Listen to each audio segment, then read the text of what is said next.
Hi everybody, Miss Rachel from Farmingdale Public Library here, and today I'm going to show you how to draw manga and anime style boys. For this project you will need some white paper, a pencil, an eraser. Today I'm using a kneaded eraser, but any eraser will do. You might also want to have handy a pencil sharpener and some outlining pens and markers for when you're done. If you're going to color it in, you would want to outline it first. Okay, well let's get started with drawing our figure. So I'm going to first start by drawing my head, which is going to be kind of like an egg shape, but it's going to have a squared off point at the end. Now I'm drawing very lightly at this stage because I'm going to go back and erase parts of this later on. So we're starting with the head because a head is a good way to think of how tall this person is going to be. Most characters in manga and anime are between 7 and 8 heads tall if you were to count using their head as a length. So I'm going to quick count. I've got my head and I did kind of like 2 C's, one backwards and one forwards for the neck, and I squared it off at the bottom. 1, 2, 3. I'm going to do a little line here for 3. So 1, 2, 3, 4, 5, 6, 7. So mine is going to go pretty much down to the bottom of the page here for 7 heads. But I can also, if I decide that this head is too big, which I think it might be, I'm going to erase a little bit of it and redo my egg shape. So 1, 2, 3, 4, 5, 6, 7. Yeah, that I like better. Okay, so we're going to change that up with some hair anyway. Now from here, I'm going to draw some lines going out horizontally for my shoulders. Now my shoulders are going to be about as wide again as a head on either side, but it's going to end right now with a joint that is a circle for our shoulders.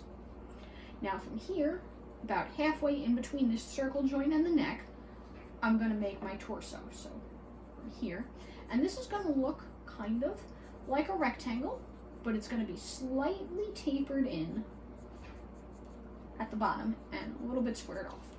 I've got 1, 2, this is 2.5 heads, and then I want 1, 2, 3. So from here, I'm going to go down and make a second kind of, not quite a pentagon. It's going to be a little bit more square than a pentagon, a little bit more boxy.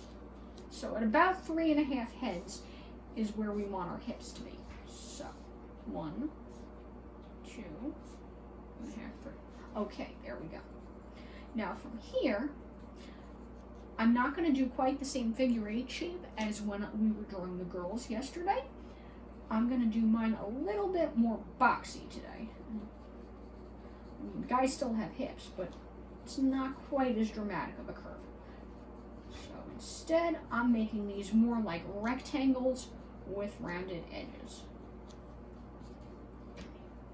And then I'm going to go over that with a little circle for where my knee joints are going to be. So we're at 1, 2, 3, 4, 5. So about 5 heads down. And then the legs should be about the same length in between our knee, from our hips to our knees, and then from our knees to the ground. A little bit shorter from knees to the ground is okay, but we don't want to go too much shorter. Now for this one, I'm going to have my right leg pointed slightly out, so I'm going to go 1, 2, 3, 4, 5, 6, 7. So at 7 heads down here is about where my foot should be. Now, I'm also going to give this character some bigger feet because I think that looks cool. So let me just erase that little guideline now that I know where this is going to end up. And if you're drawing a foot that's pointed sideways, don't forget to give the ankle a little bit of a bulge, which I'm going to go over right here. So that's kind of like a little bit of a lightning bolt, a little zigzag on the side. Now for our foot, I've got a circle joint right here for the heel. I'm going to kind of go out and make from there an elongated rectangle, and then I'm going to add an oval on top of that. So there we go.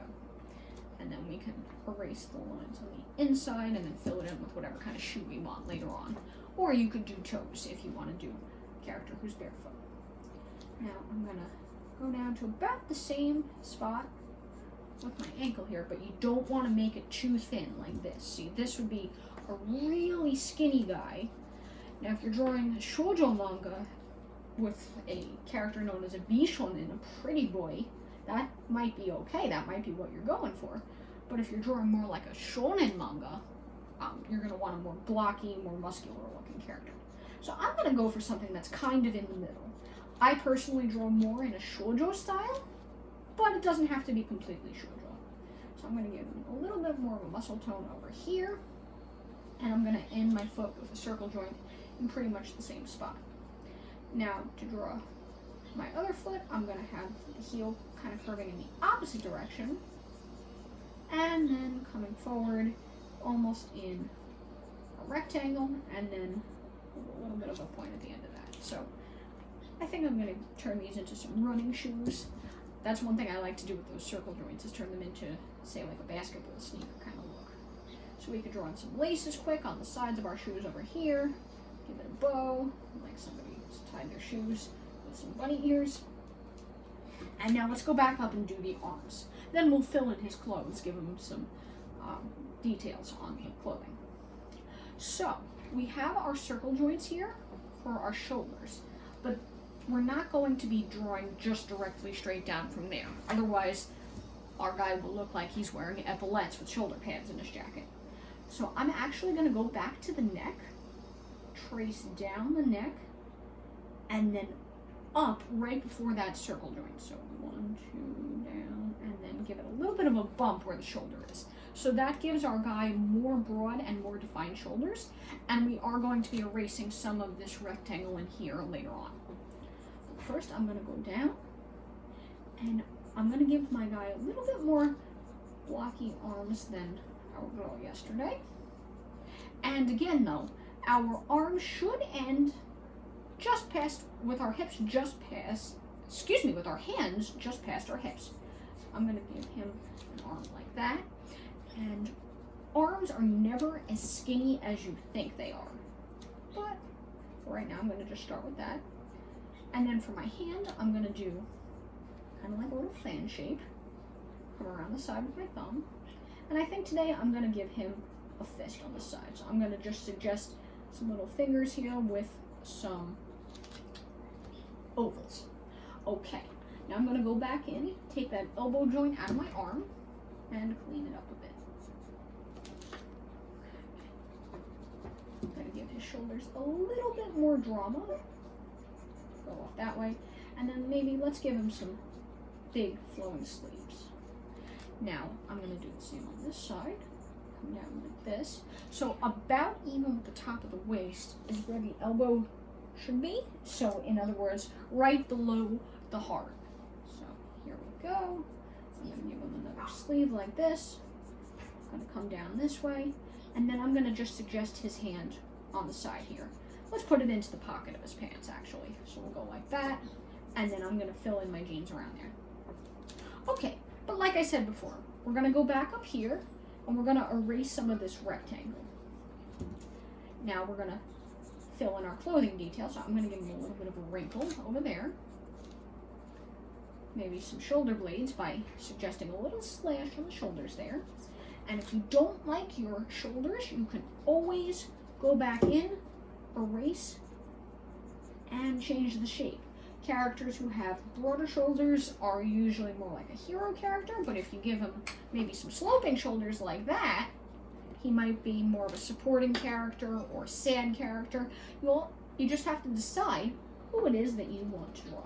So I'm going to erase those, and I think I'll go for something in between. So a little bit of a slope, but not too much. Now, for the torso, we're going to want to fill that in, and it does still have a little bit of a curve. Guys' bodies aren't just straight up and down. It's not a straight line like this, but it's not a figure eight like that either.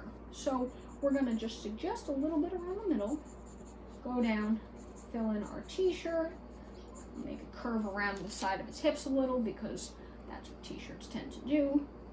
And I think up here I'll give it polo shirt kind of look. So polo shirt is kind of like two triangles, but the bottoms of the triangles are curved and the tops are curved around the neck. So this is going to be more like a sailor shirt kind of polo, like maybe a school uniform. So we could add a little pocket over here too if you want. And for the pants, we're going to go like that. Going to go a little square around the hips, maybe draw on some pockets, which you could do kind of like backwards L's. And then we're going to go down and fill in, just like with the girl, around the legs, erasing our knee joints as we go. But we want them to be a little bit less tapered, unless this guy is wearing skinny jeans, and go around the outside of his clothes, like that. But they're still going to curve around at the bottom in a kind of bell shape or circle around where his shoes would be.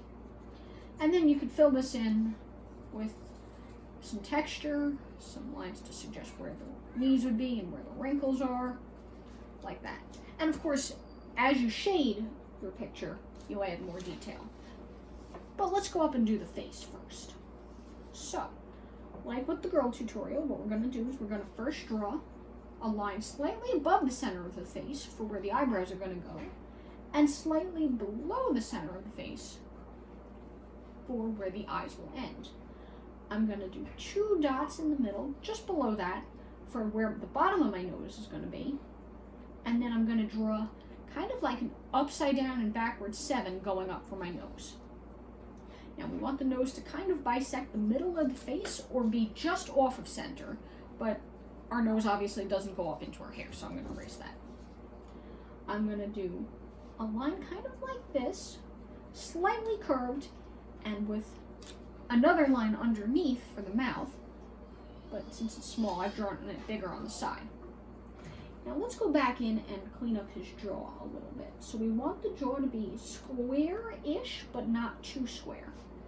So there we go. I'm going to round that around. And the tops of the ears, if you want to draw it in your guy's ears, would be about level with that top line of where the eyebrows are going to be. So let's fill in some eyebrows.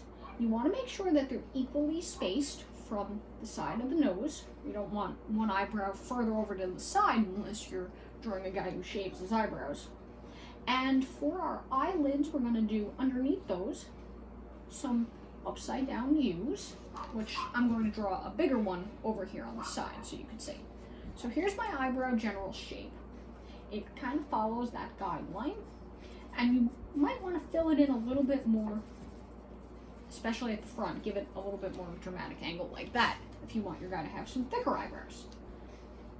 Now we're going to do that upside down U, a little bit stretched out underneath. Now you could also add a little bit of a point to the end of it if you want. Now in that, we're going to do an oval shape like this, which should come down pretty close to that bottom guideline. And then it's going to end with another little line underneath for our bottom eyelid. So in the case of a guide character, you might want to, instead of going all the way down and showing the full oval, square it off with that eyelid. Now in that, I'm going to fill in some pupils. Now the way I'm going to do my pupil is I'm going to draw kind of like a C shape first, and then fill it in so it's almost a circle, like that. Then from there, I'm going to do a second C shape going down here is what I did, but it's really small there, so I'm filling it in bigger, and turn that around into an elongated circle. I'm also going to color in really dark in between there. Now, above the second circle, I'm going to color, if I'm using markers, I would color with a darker shade of the same color up top, or in this case, I'll press harder with my pencil over here, and then a lighter shade around my second reflection. The bigger the reflections, the more white spaces in the eye, the cuter your character will look, but depending upon how tough you want your character to look, you might give him either narrower eyes that are not quite as tall this way, or you might decide to give less white space over here. But it all depends upon what kind of character you want to draw. So let's fill in with our hair. So we've got our ears and where they should be, and I'm going to start drawing in some bangs. Now, with your hair on an anime character, it's never as straight as you think it is. So we're going to suggest using some wavy lines like that, where each strand would be. Okay, so that's our basic outline of a manga or anime character boy. If you're doing this with just pencils, you could start filling it in and shading where your shadows are and where the details on your hair is, and start erasing all those guidelines like here in his neck and in between the eyes. If you're going to be outlining using some outlining markers, I would suggest draw with your marker first all the lines that you want to keep and then go over it and erase the whole thing. I wouldn't do too much shading with a pencil if you're going to be outlining and coloring your piece. Unless, of course, you want things to have that gray pencil color. But I think today I'm going to just leave mine as a pencil drawing, so I'm going to quick fill in some texture on my guy's pants. I think I'll leave him with some white sneakers today. And I'll put some stripes on the collar of his shirt, and maybe another stripe or two around the sleeves of his shirt. Okay, but there's your basic anime and manga style boy, and I hope you had a good time drawing with me today. So, have a great day, and I'll look forward to seeing you soon. Bye, everybody!